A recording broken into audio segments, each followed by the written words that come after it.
Fresh Morning.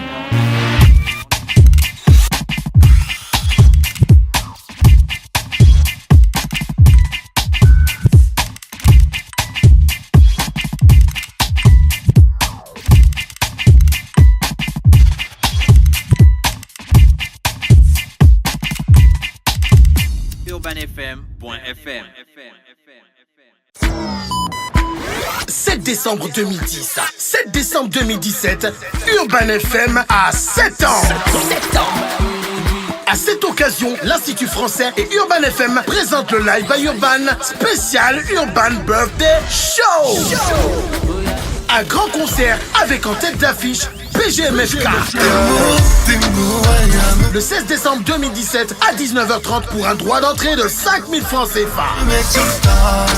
Partenaires Traumatics et Téléafrica. Infoline 06 68 90 53. Urban FM, jamais une radio n'avait été aussi musicale. C'est quoi ta story derrière ce beau visage? Le réveil matinal le plus haut de la capitale sur leur radio. La plus haute de la capitale. C'est reparti sur les 104.5 Urban FM, la station urbaine, cette fois-ci avec de la politique, Mosley, comme tous les lundis. Oui, comme tous les lundis, on revient avec de la politique parce que on en a l'habitude ici en ce qui concerne la chronique urbaine Mosley. Il s'agit pour nous d'essayer un tout petit peu d'apporter notre regard sur ce qui se passe actuellement, essayer de présenter aux populations ce qu'il y a comme activité, notamment des acteurs politiques sur le plan national. Donc ce matin, on revient sur la sortie d'il y a à peu près 2 jours de Guy Kissamavioga, qui évidemment a eu à faire une nouvelle sortie. Vous savez que le 16 octobre, il avait appelé le président de la République, qui est le distingué camarade président du Parti démocratique gabonais, à dissoudre cette formation politique qui aujourd'hui, pour lui, ne répondrait plus aux normes de ce qui conviendrait pour pouvoir l'amener à pouvoir réaliser son projet politique, notamment pour le Gabon. Donc aujourd'hui, il réitère cela. Et vous savez que c'est un moment assez important où le PDG est en train de préparer son énième congrès qui va se passer du 9 au 10 décembre prochain, notamment au chapiteau du stade d'Angonje. Donc le week-end prochain, ce sera la grande messe des PDGistes. Évidemment, on est là dans cet environnement où on se demande si aujourd'hui Guy Kissamavioga aurait des informations, peut-être qui l'amènerait à croire qu'Ali Bongo sera suffisamment sera suffisamment je ne vais pas dire courageux, mais aura suffisamment de stamina. Oui, j'ai envie de dire de courage pour pouvoir faire en sorte que... Il met en épreuve le courage du président. Oui, en quelque sorte, parce que c'est une façon pour lui pas pousser... le président, le distingué camarade. Là, il s'adresse au distingué camarade le président du PDG. Voilà, le président du PDG, une façon pour lui de lui faire savoir qu'il était temps pour lui de se construire peut-être un héritage qui ressemblerait à sa vision de la politique sur le plan national. Parce que quand on analyse cette situation, ce qui vient de prime abord, c'est que le Parti démocratique gabonais, c'est le parti qui a une empreinte encore, il faut le dire, sur le plan national. C'est le parti autour duquel s'est construit pratiquement le Gabon, parce qu'il est vieux de 50 ans. Et aujourd'hui, beaucoup pensent que, à la lumière des actes que les membres de cette formation politique qui ont eu la possibilité de gérer les actifs de l'État, ont eu à poser, aujourd'hui, il n'est plus nécessaire de continuer à faire confiance à cette formation. Et beaucoup de populations aujourd'hui expriment leur rejet par rapport au PDG. Donc, c'est certainement ce qui pousse Guy Kissamavioga. C'est certainement aussi une volonté pour eux de s'inscrire dans une nouvelle logique qui voudrait que, vous savez, quand Ali Bongo est arrivé en 2009, beaucoup avaient espoir qu'il va incarner le changement, le renouveau clairement de la classe politique nationale, mais également le renouveau même de la société gabonaise de fond en comble. Mais on a constaté qu'il y a un certain nombre d'écueils qui sont là à travers de son chemin et qui font qu'à un moment donné, nous ne parvenons pas à avoir une lecture assez suffisante pour croire que sa formation politique elle-même, elle est à même de pouvoir l'amener à réaliser ses objectifs. Parce que vous vous souviendrez, par exemple, pendant le premier septennat, le PDG était pratiquement inexistant en ce qui concerne le soutien au président de la République en ce qui concerne sa politique, mais également quand on essaie un peu de parcourir les conflits qu'il y a eu après le congrès qui avait conduit la reconduction de Faustin Boukoubi, qui est le démissionnaire, on se rend bien compte qu'il y a eu il y a eu des décisions qui avaient été engagées, mais qui n'ont pas pu prospérer tout simplement parce que l'appareil politique du PDG est une machine assez lourde qui peine à pleinement assumer son rôle de gestionnaire de l'État, mais qui, au final, a fini par s'opposer comme, on va dire, un contre-pouvoir ou un contrepoids à l'action même aux actions qu'a eu à poser Ali Bongo. Il vous souviendra la fameuse question sur ce qui concerne la création des agences. Même si aujourd'hui, c'est vrai que on ne va pas dire qu'ils avaient totalement tort, mais à un moment donné, on a quand même eu une lecture qui n'était pas suffisamment assez claire, notamment en ce qui concerne, par exemple, la NGTI, pendant que le gouvernement s'attelait à convaincre les populations, même les parlementaires de leur bonne foi concernant la NGTI. Aujourd'hui, on se rend bien compte que c'est vrai que quelque part, il n'y a pas eu le soutien peut-être que le gouvernement voulait pour pouvoir faire en sorte que la NGTI devienne cet instrument de développement que les populations auraient pu accepter. Mais on se rend bien compte également que les conflits même qui sont nés, non seulement de l'opposition à certaines décisions de l'exécutif, mais au niveau du Parlement, ont conduit même jusqu'à avoir un président de l'Assemblée nationale, membre du Parti démocratique camerounais, démissionner et s'inscrire dans l'opposition. Donc, ce qui sous-entend que le PDG en lui-même porte un tout petit peu quand même les gemmes de sa propre destruction quand on regarde. Chaque système porte en lui les gemmes de sa destruction. Qui avait dit ça? C'est un philosophe grec du Moyen-Âge.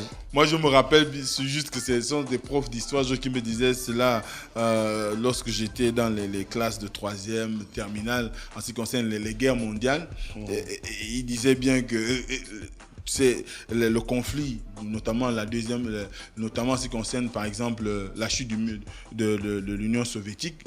On disait bien qu'elle portait en elle-même les gemmes de sa propre destruction. Donc, bon, après, ce qui nous intéresse ce matin, c'est qu'on a comme l'impression que Guy Kissam Avioga est dans un environnement où il essaierait quand même d'appeler à l'attention du distingué camarade président du Parti démocratique camerounais pour lui dire oui, le PDG c'est un héritage certainement fort pour la République, mais aujourd'hui on peut s'en passer. On peut s'en passer parce qu'il ne correspond plus non seulement à ta vision, mais également aux aspirations des populations. Et on a comme l'impression que c'est une connivence d'idées qui est en train de se créer. Une connivence entre Guy Kissam Avioga et Bruno Ben Moubamba. Vous savez que Bruno Ben Moubamba a pratiquement un mois de grève de la faim aujourd'hui et il entend arrêter sa grève de la faim le 8. Donc, le 8 décembre. Le 8 décembre, à la veille du début du congrès du PDG. Donc, tout cela, toutes ces personnalités qui ont quand même un poids politique, quel qu'il soit au niveau national, qui ont des responsabilités. On va voir Guy Kissam Avioga, au-delà d'être chef de parti, mais il est également le porte-parole de la majorité. Vous avez Bruno Ben Moubamba qui est chef de parti, mais également c'est un ancien vice-premier ministre. Ça sous-entend qu'il a quand même des informations peut-être que le commun des mortels n'a pas. Maintenant, à savoir si, quand on regarde la façon dont il présente cette situation, le PDG pourra réellement éclater entre le 9 et le 10 décembre, on ne sait pas. Ça, c'est ce que les gars disent. C'est ce qu'ils souhaitent. Mais est-ce que tu penses C'est ce qu'ils souhaitent. Selon tes analyses. Oui. Hein, ça n'a rien à voir avec un sentiment personnel ou une opinion personnelle. On appelle ça de l'analyse pure et dure. Est-ce que tu penses que le distingué camarade peut dissoudre le Parti démocratique gabonais? En toute honnêteté. J'avais dit... Non, en toute analyse. Il n'y a pas d'honnêteté. Parce qu'il ne va pas mentir. Il ne va pas mentir ou il ne va pas dire la vérité. Voilà. Il va analyser quelque chose. Moi, j'avais dit la dernière fois, lorsqu'on a parlé de ce cas d'une des sorties, de la première sortie. J'avais dit. Voilà. Tu avais dit. De Guy Kissam Avioga. J'avais clairement dit que le problème du PDG, c'est que le PDG... En fait, il y a une situation que beaucoup de personnes se battent à refuter au Gabon. Au Gabon... Non, c'est concret ou bien c'est ton analyse personnelle? C'est une analyse. D'accord. Voilà. C'est qu'au Gabon, le socle politique national a été conçu par le PDG. Quand vous allez dans l'opposition ou dans la majorité, vous allez retrouver les mêmes stéréotypes en termes de gestion des partis. Vous allez trouver les mêmes stéréotypes en termes de comportement des leaders. Donc, le PDG a été le socle qui a permis de construire du moins des acteurs politiques dans notre pays. Donc du coup, c'est difficile, quoi qu'on en dise, quoi qu'aujourd'hui on a des anciens hiérarques de cette formation qui se retrouvent dans l'opposition, quoi qu'on en dise, par rapport à l'histoire, il sera difficile pour Ali Bongo de se défaire du PDG. Mais qu'est-ce ça, qui c'est motive, une analyse. Qu'est-ce qui motive alors Guy Christian Mavoga et Bruno Ben Moubamba? Je vais y arriver. Arrive. Donc, premièrement. Deuxièmement, le PDG n'est pas une émanation ex nihilo, qu'on va dire, bon, c'est un truc qui est né comme ça. Peut-être qu'Omar Bongo a hérité. Non, Omar Bongo a créé le Parti démocratique gabonais avec des gens qu'il estimait. Conçu. C'est une conception. Ouais, ils ont conçu sur la dépouille, évidemment, du bloc démocratique gabonais, qui est le BDG de Léon Mba et Ngonjou. Mais ce qui va arriver, c'est qu'eux, ils vont faire du Parti démocratique gabonais un parti-État. Un parti-État qui a cristallisé toutes les intelligences à faire aujourd'hui, à ce qui fait qu'aujourd'hui, Ali Bongo, rien que par l'héritage personnel, notamment par le fait de l'affiliation avec Omar Bongo, il lui sera difficile de pouvoir tuer un héritage politique qu'aura légué son père. D'ailleurs, on le voit si bien. Au moment où Guy Christian Mavoga et un bon nombre de hiérarques de l'opposition, mais également de membres de la classe politique nationale appellent à la disparition du PDG, on voit que le PDG tente de se régénérer. Vous avez vu récemment, ils ont organisé un certain nombre de campagnes sur le plan national, notamment avec l'organisation des conseils provinciaux pour pouvoir élire les membres des bureaux politiques, des comités centraux, du comité national. Donc, ça veut dire que le PDG n'entend pas se laisser distraire, si je peux dire ça comme ça. Donc, tu peux dire. N'entend pas, N'entend pas chercher sa destruction. Et au contraire, il cherche à se reconstruire. Il cherche à se renouveler. D'ailleurs, actuellement... Donc, le PDG n'est pas en jachère. Il n'est pas en jachère. Certainement qu'il s'est retrouvé dans une situation où... Je viens de découvrir le mot là. C'est les gens qui sont en jachère. L'ancienne équipe de direction, notamment en ce qui concerne le secrétariat général, avait peut-être une philosophie de la lecture politique qui allait beaucoup plus dans le sens de se dire, bon, je ne vais pas m'engager sur la voie des réformes tout de suite parce que je suis quand même héritier non seulement d'une politique qui a été menée sous Omar Bongo, mais également d'une politique qui est menée par Ali Bongo. Donc, je préfère chercher le juste milieu. Parce qu'on a vu quand même que pendant la période où, évidemment, l'ancien secrétaire général, Faustin Bokoubi, dirigeait le Parti démocratique, il a fait beaucoup de jeux d'équilibristes entre chercher à faire en sorte que l'ancienne génération continue à se retrouver dans le Parti démocratique gabonais, mais également la nouvelle génération. Il a cherché le juste milieu pour éviter qu'il y ait une accentuation des frustrations ou une accentuation de se dire, bon, comme on ne considère plus, par exemple, les vieux, nous, on se met en retrait, et de calmer un tout petit peu la fougue des jeunes. Vous savez que ça a toujours été des moments assez difficiles lorsqu'il s'est agi des réunions du PDG. Quand vous aviez, par exemple, le secrétaire général adjoint aujourd'hui du Parti démocratique chargé de la jeunesse, notamment Vivian Amos-Peya, qui faisait des discours pratiquement incendiaires à l'égard des vieillards, et qu'à un moment donné, Faustin Bokoubi était obligé de venir jouer la carte de l'apaisement, la carte de la tranquillité, la carte qui garantissait aux anciens membres, aux anciens leaders de pouvoir se sentir toujours comme membre à part entière du Parti démocratique gabonais. Et là, on a une nouvelle vision, la vision qui est pilotée par Éric Dodo Bungenza sous l'instruction de leurs distingués camarades. Et bien, dans cet environnement, Dodo Bungenza essaye un tout petit peu de s'inscrire dans la logique de la réforme. D'ailleurs, ils avaient pris engagement de revitaliser, de régénérer le Parti démocratique gabonais. Donc ça sous-entend que derrière, l'ambition pour eux n'est pas de connaître une mutation ou encore de disparaître, mais c'est de rester, mais en se transformant de l'intérieur. C'est vrai que chez nous, du moins dans la conception générale, on dit que quand on veut changer de nom, c'est une renaissance, ça peut être empreint de vertu, mais toujours est-il que il est surtout bien d'abord de commencer à faire le bilan de ce que vous êtes, chercher à vous transformer. Vous pouvez soit changer de nom ou pas. Parce qu'aujourd'hui, quand vous regardez les grandes démocraties, vous avez des partis politiques qui sont là depuis la nuit des temps, depuis qu'ils ont été créés, qui n'ont jamais changé de nom. C'est clair. Mais ce n'est pas pour autant qu'ils ne se remettent pas en cause. Et je crois qu'aujourd'hui... Le Front National.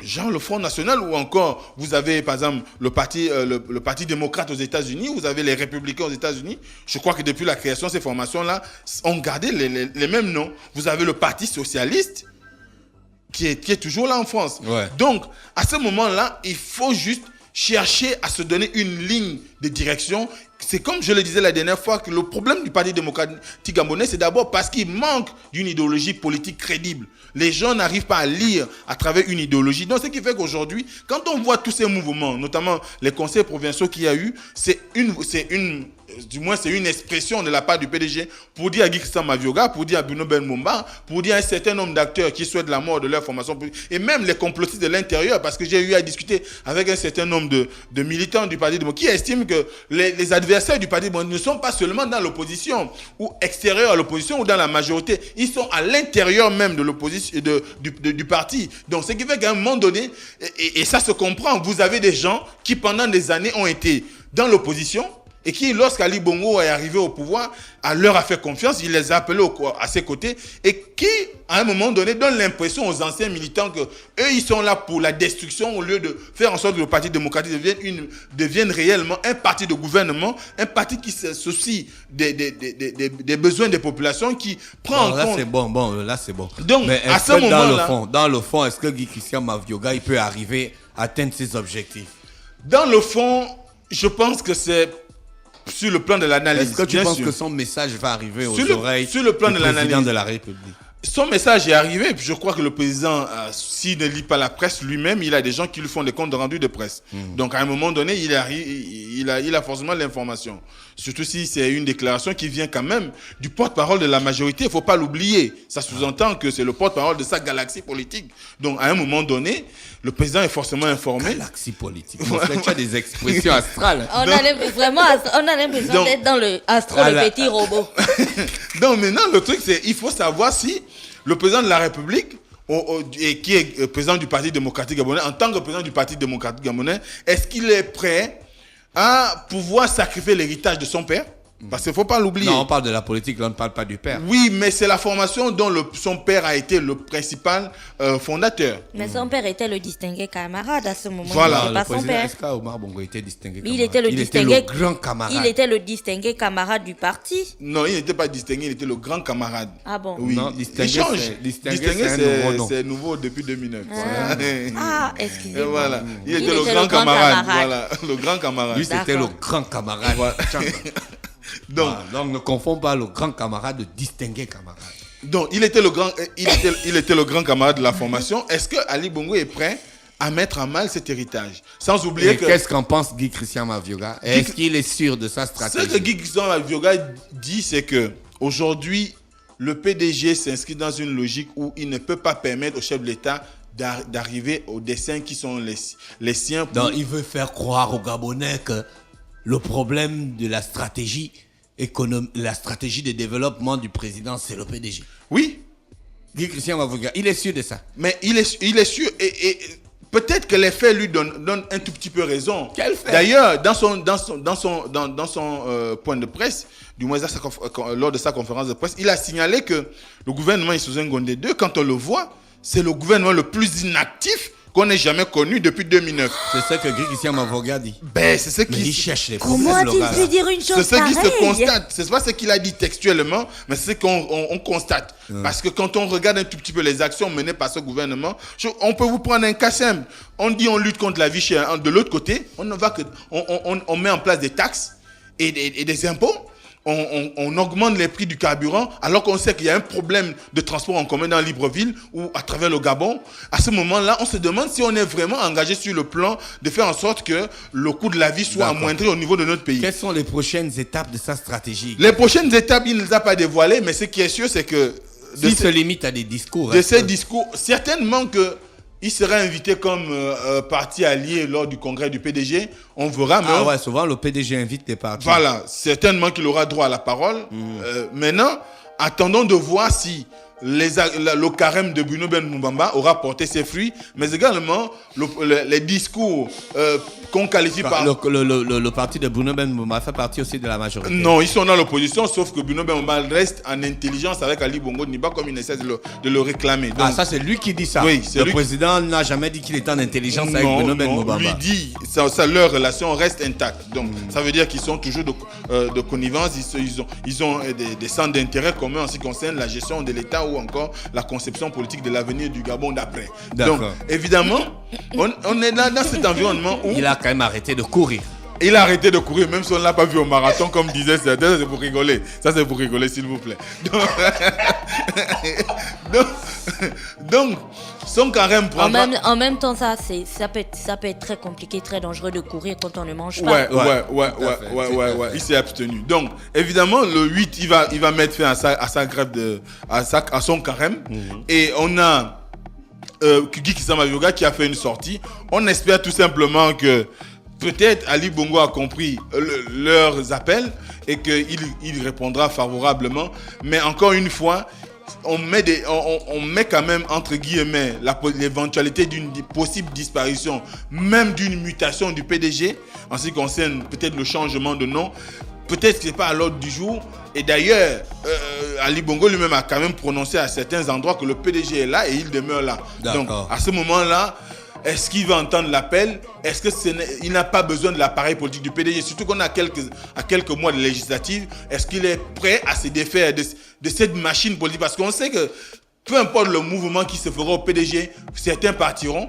Surtout que les congrès provinciaux qu'on a organisés, les élections qu'on a eu à organiser n'ont pas été suffisamment en faveur de beaucoup de personnes qui aujourd'hui pourraient plus ou moins sauter sur l'occasion et partir du camp du Parti démocratique gabonais et le laisser orphelin. Mais toujours est-il qu'il faut juste du courage. On espère qu'il y aura le courage, quoique les populations et un certain nombre d'acteurs politiques veuillent que le PDG disparaisse. Merci Mosley qui est avec nous ce matin, qui revenait donc sur des questions politiques dans le Da Fresh Morning, le réveil matinal au plus de la capitale sur la radio, la plus de la capitale, émission diffusée de 7h à 10h du lundi au vendredi. On remercie Gina, on remercie Pépé qui est avec nous, Virtual DJ Mosley, sans oublier tous les auditeurs qui nous ont envoyé des WhatsApp au 07 82 77 77. René Ruth ne manque jamais à l'appel. René Ruth, bonjour. Le réveil matinal le plus haut de la capitale sur la radio, la plus haute de la capitale.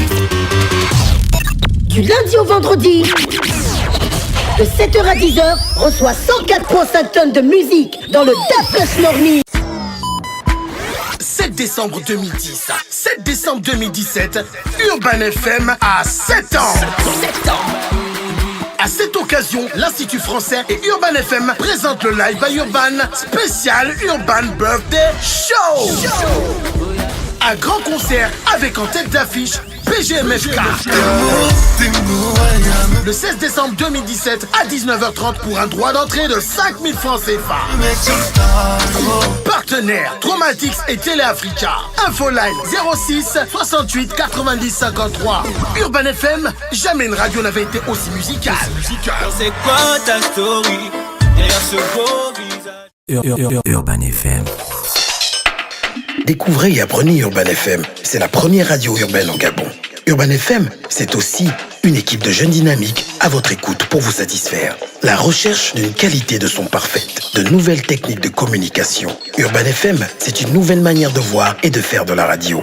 Grâce à Urban FM, vous n'écouterez plus la radio de la même façon. Entrez dans l'univers Urban FM 104.5, la station urbaine. 104.5, 104.5, 104.5. Urban FM, Urban FM. Urban FM. Da Fresh Morning.